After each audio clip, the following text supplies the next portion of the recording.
ना माई बाबू के प्यार, ना भैया भौजी दुलार, ना केहू हमर सहारा। अब हम काऊ करी, अब हम काऊ करी।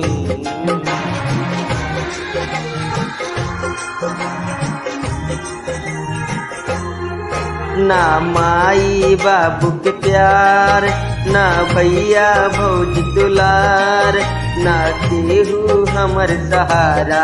अब हम काऊ करी, अब हम काऊ करी। घर में राशन नाही, ना बाहर कतहूँ जाई, ना केहू लेके आई। अब हम काऊ करी, अब हम काऊ करी।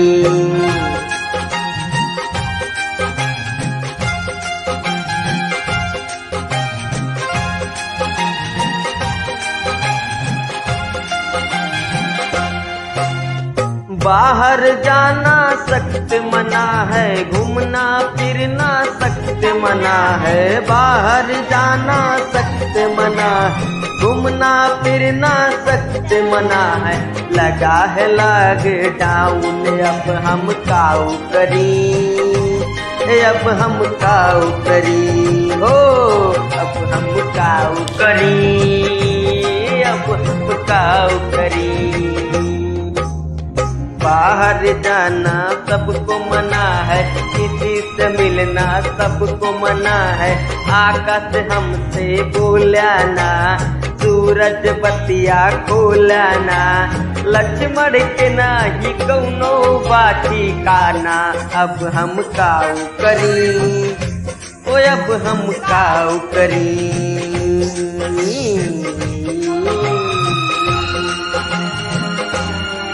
ना माई बाबू के प्यार, ना भैया भौजी दुलार, ना केहू हमर सहारा। अब हम काऊ करी, अब हम काऊ करी, अब हम काऊ करी, अब हम काऊ करी। दुनिया बनौले बाटे हमके भैया भिखारी। जब से आइल बाटे हमारा भारत में कोरोना बीमारी। दुनिया बनौले बाटे हमके भैया भिखारी। जब से आइल बाटे भारत में कोरोना बीमारी।